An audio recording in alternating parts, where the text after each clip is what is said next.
What's up? Que lo que et salut, world language teachers. Welcome to the Practical Proficiency Podcast, where we make the transition to proficiency-oriented instruction in your world language class in a way that works for you, your unique context and teaching style, and doesn't sacrifice your well-being along the way. I'm your host, Devin Gunning, the teacher, author, conference host, curriculum creator, and consultant behind La Libre Language Learning. This podcast is for the creative world language teacher like you, who's ready to ditch the overwhelming pressure of switching to acquisition-driven instruction and CI overnight. You're ready to discover how using more target language in class can actually bring you and your students more joy instead of adding to your plate. With practical, authentic, and down-to-earth strategies that don't require reinventing the wheel or more training, we'll work together towards the magic of a community-based, target language-rich classroom rooted in the power of community and comprehensible input. Let's go!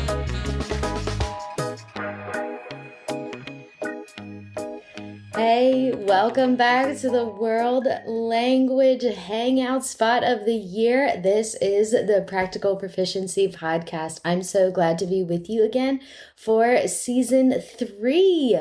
My name's Devin, and I am the host today, as well as the founder of La Libre Language Learning, or La Libre if you teach French. And we're here today to talk about an important topic that more and more of the teachers that I work with one-on-one are bringing up as a larger challenge than it's been in the past. This has always been on our minds as teachers, and we know that it is foundational to everything that we do. And a lot of the reasons why we even wanted to be a teacher in the first place, which is to build, maintain, and enjoy having a relationship with students that helps lead them to awesome outcomes in the classroom. That's really it, right? Like, the relationship that you have with your students is the foundation of everything that is then possible with their academic success. And it's the exact same thing for world language. However, for us, it's an even stronger emphasis on that relationship, because what we're asking them to do is really scary. We're asking them to put themselves out there. And if you're anything like me, who my experience is teaching high school, a little bit of middle school, but mostly high school, you're asking teenagers to show up and show out in front of their peers and do something really scary, which is not something teens are wired to do. So they're only going to do that if you have a very strong relationship with them and that they trust that they're in a safe space in your class. How do we do that in this day and age where we're at?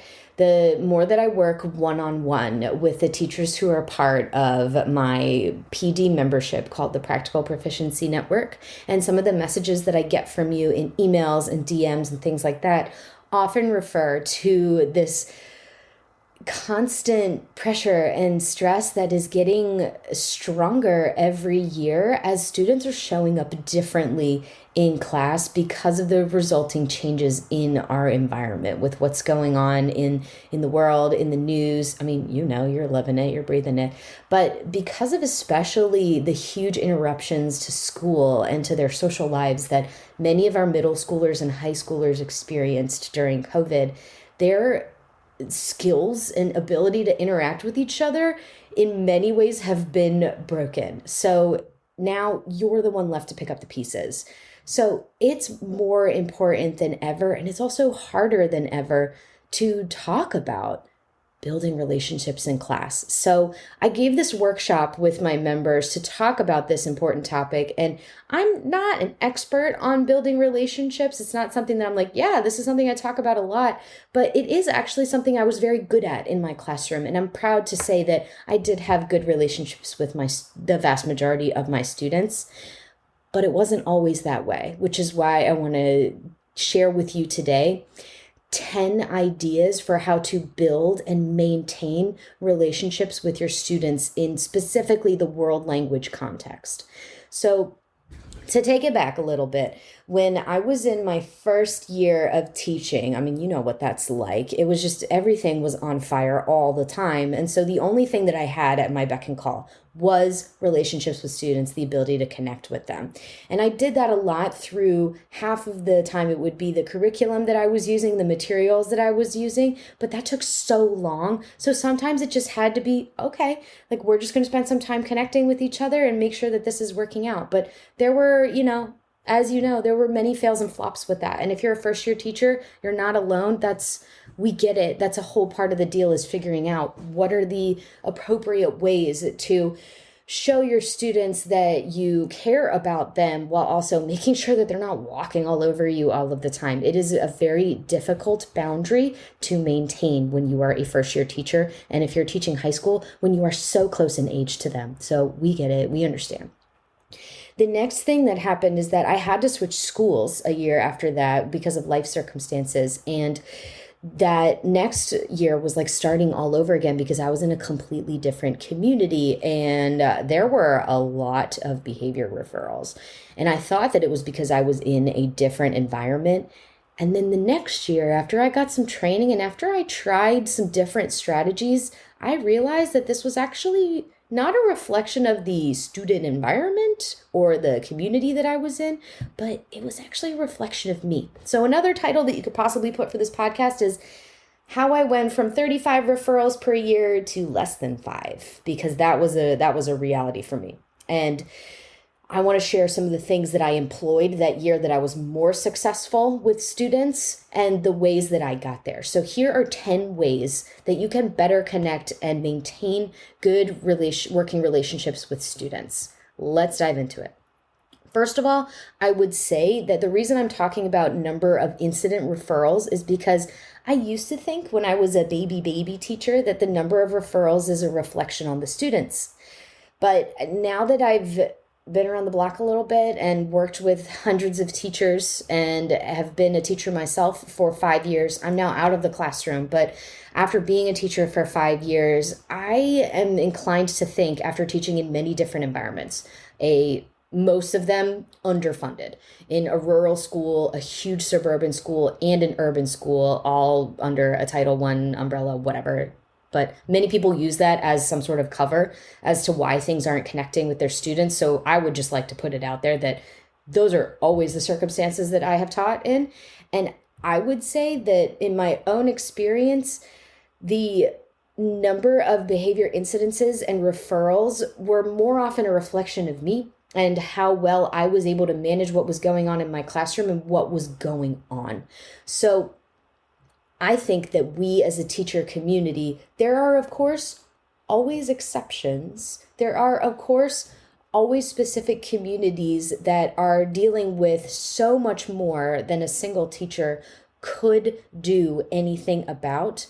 But there are too many teachers who think that they're the exception when actually they're the rule. So I would hope that this episode in particular will give you some tactical tips from a world language perspective, because you don't often get management help from a world language perspective, that will help you connect with your students. Here's number 1.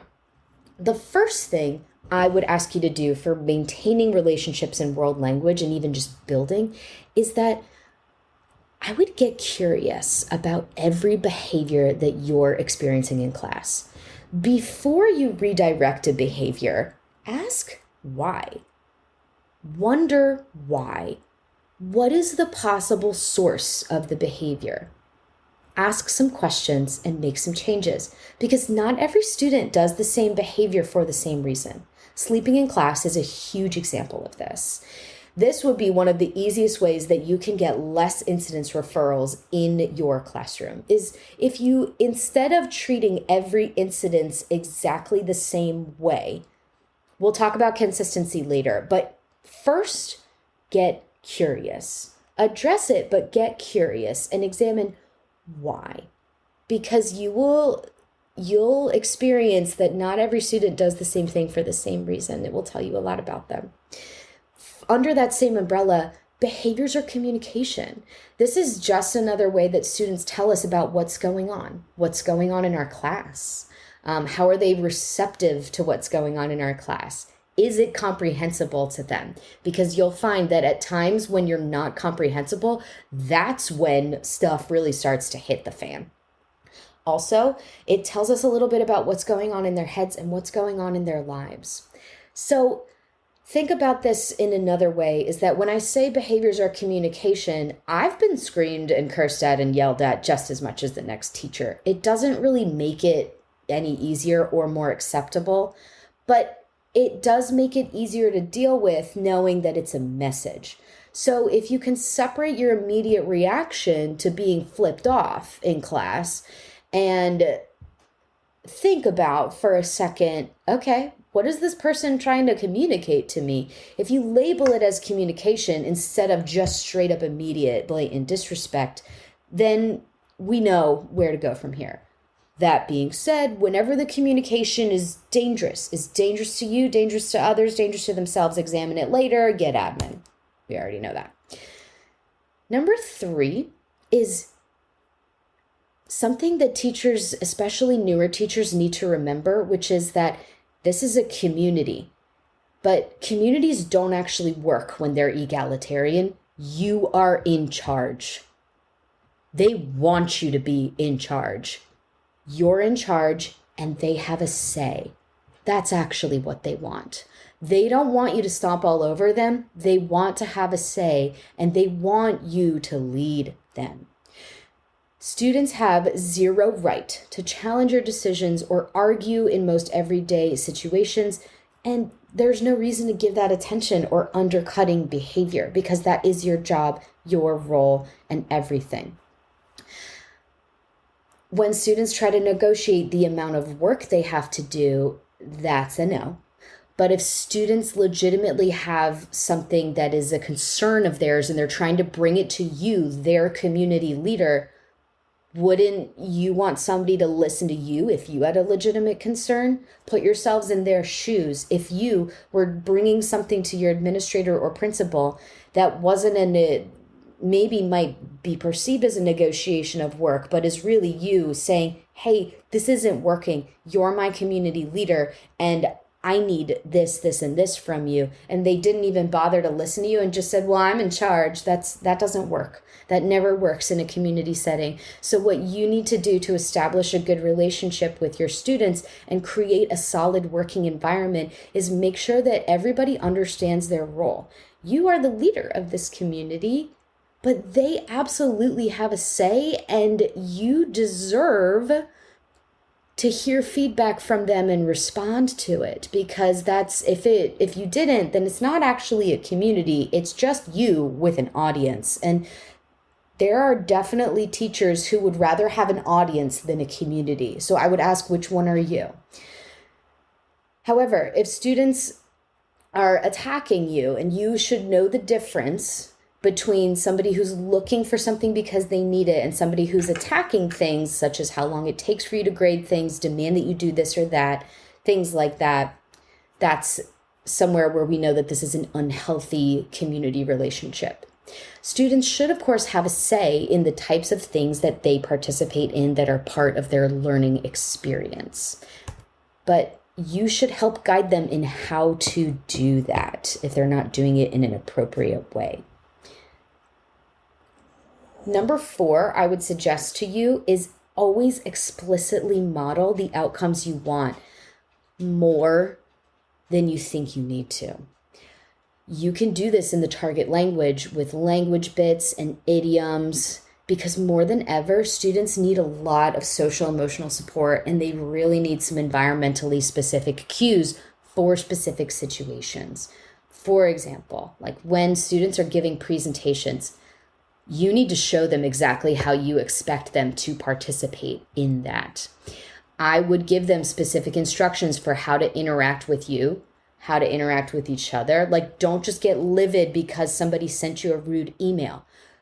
Call them to you and say, hey, how would you respond if somebody sent you this message? How would you want to help this person or change their grade, quote unquote, or, do this or that if it was worded like this to you? How do you think you would respond? How often can you flip the script and model for them, this is how things should work. This is the type of communication I expect. And you can help them hold each other accountable for those social skills. This is a huge energy and time suck for teachers. And one of the biggest things that will help to make your classroom community thrive. So if there are days where this is where you're spending most of your time, bravo, you freaking did it and you're doing an amazing job. It might also mean that you don't get to a lot of the target language outcomes that you wanted to today, but oh my God, if you're showing a kid about how to actually give criticism to a partner who doesn't understand the activity and you show them how to do it kindly, can you fathom how much you're setting them up for success in the future in all their other classes? The next time they do a group interview, which is something I had to do to get a job in college, because I nailed the group interview, I was able to get a really good job in college. So you are setting them up for so much more success than just what's happening in your classroom. So I would say this is the best thing that you can do, even if you don't get to the target language goals that you wanted to. Number 5, I would say, is actually very hard for some teachers. And that would have to do often with how you were raised and your cultural background and your approach to the educational environment. But number 5 is trust first, trust always. Here's what I mean by that. Trust is not given to teachers inherently. And there are many people who were raised in an environment where you should give trust to teachers inherently because of the position that was given to you. However, this is not the experience of many students in school. So if you believe that your students should give you trust because simply you are their instructor, I would ask you to challenge this and get curious about it a little bit, just a little bit, because there are many students who have experienced with other teachers that they don't even give their own students respect, that not all teachers actually care about fairness, even if you do, and that many kids have trust issues with authority figures because of something that's completely out of your control. So it's not a reflection on you and on what's going on, but know that not every authority has actually earned this trust model that many teachers feel that they have inherited from their position. So examine that before you walk into a conversation with students thinking that you have trust that is unearned, because that can actually be a huge factor of a contentious relationship between you and your students that you might not be aware of. And if you examine this a little bit and maybe even explore it with specific students that you can tell just will not give you the time of day, that earning their trust a little bit by simply doing the things that you're already good at, being fair, being consistent, showing up for them. That might be something that they're actually not expecting from you and that they will respond to. Number 6 is something that is very much so a part of the teacher code, but is so hard to remember in the moment. So I'm just saying it here as muscle memory so that when you need it, you know it. Calm is your superpower.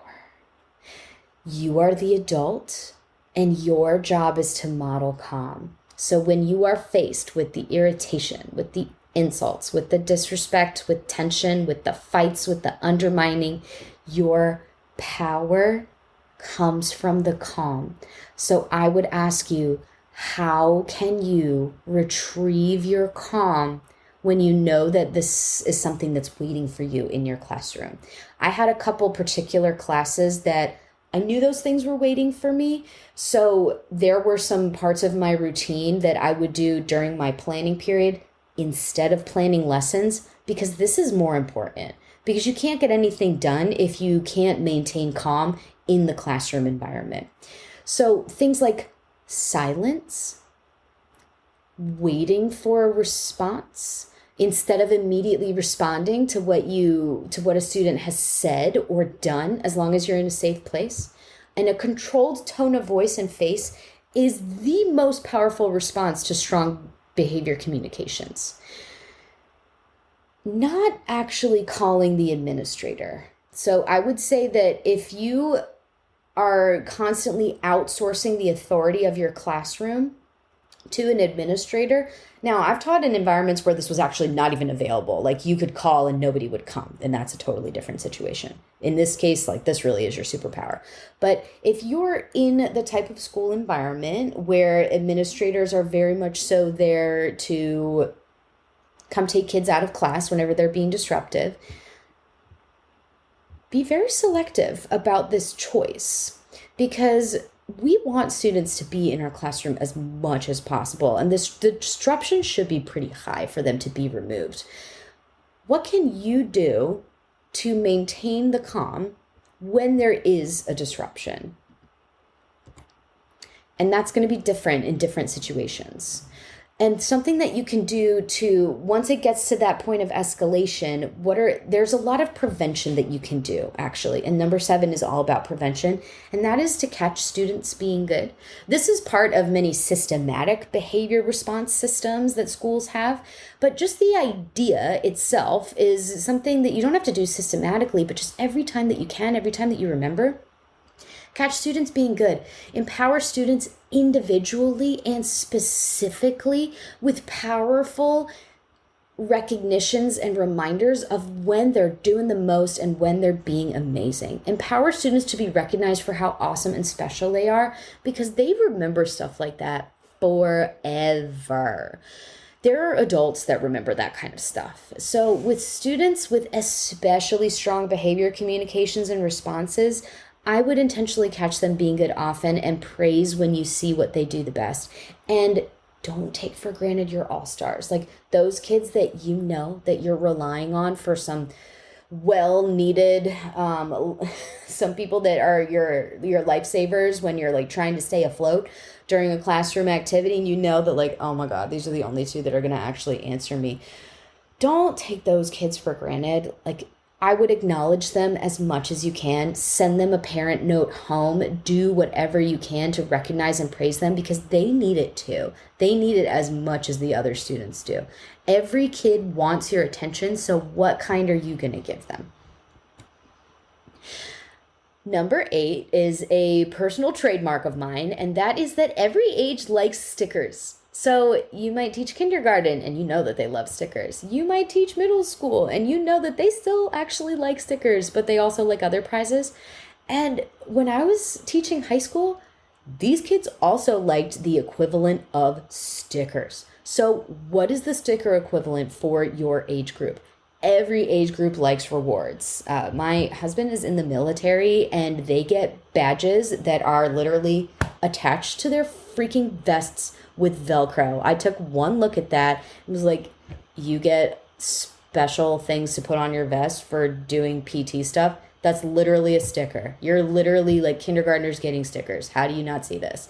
So, and he said, yeah, I mean, everybody likes stickers, no matter what age group you are. So this is part of the whole deal, is that if it's every age group likes stickers, no matter who you are or what organization you're a part of, for sure. So prioritize rewards for everyone, no matter, even if you think you have older kids, they will still like it, trust me. Number 9 is really important, and that is seek to understand before seeking to be understood. This is from a book I read a long time ago, but this one sticks with me the most. This is from 7 Habits of Highly Effective People.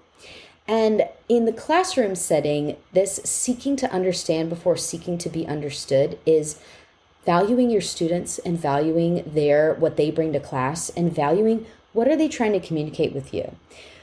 Many a times when there's an issue with a student, something that you can do is just say, okay, we'll talk about this in a minute. You continue what you're doing, and then you either go to them to their desk to have like a little chat, or you take them to the door so that you can chat a little bit more privately and say, hey, I noticed that something is going on. Can you categorize this for me? Can you tell me what was that happened back there?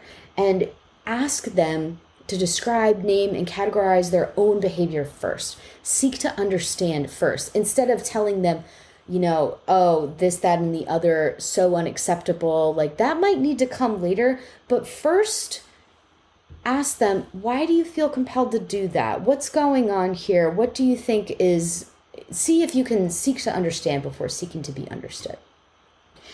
Number 10, we're going to close off with this wonderful mantra that will help you with all of the things that we've talked about here. It's a nice little wrap up on this, and that is address it. Address it early. Address it often. Address it consistently. Whatever it is, whatever this thing is that is getting in the way of your instruction, for most people it's cell phones. Everyone is watching, not just the person who is communicating that specific behavior or is off task or needs that redirect. Address it early, often, and consistently. So when you let something slide that might be an important expectation for you, or it hinders the safety of the classroom space, or if it's something that you talked about with one student yesterday and then you missed today, you're going to need to do damage control if you miss it. So I would make sure that this is in your head. Address it early, address it often, and address it consistently. This is what takes the most time, effort, and energy, which is why you need to prioritize energy management in the classroom, which is a whole different topic that I have done a workshop with my members on as well. And maybe we'll be able to do another mini-sode on this topic as well. But this is the most important thing that you can do in your classroom to maintain successful relationships, is when students get from you that you are fair and consistent and serious about your expectations, everything about running a classroom community becomes easier. Model and demonstrate those behaviors that you expect. Instead of saying things like, hey, it's important to start on time, you should start class on time. Instead of always going to the students who haven't started working yet, that's a great time to be like, okay, we've already started. We're going into things. Like, it's much more effective than talking all the time about how important it is to do things. Like, if you address it consistently, address it early, and address it often, things will fall a little bit easier into place for you. It creates a lot of trust. So those are the 10 things that I learned about how to build and maintain relationships in my world language classroom. And the last thing I'd like to leave you on the note is that if at any time your gut is telling you that it would be easier to do in the L1, do it in the L1. Because you can't actually get to the L2 stuff until they trust you, until that trust rapport has been established. And there's many fabulous conversations on here with guests about how you can do that, how you can get further into that. But without trust, it's not going to happen. So that would be my last piece of advice for you. And with these 10, I hope that you have a much better feeling about going into your classroom this week, knowing that you're well equipped to handle whatever comes your way. And I'm wishing you a lot of strength with this, because it takes a lot of energy to manage and maintain a community with good relationships. That is the number one task. That's what we're here for first, because nothing else can happen unless this does. Thank you so much for being here with me today, for sharing some time with me on your commute or in the car or wherever you're listening or watching this. And I will see you next time. Bye for now.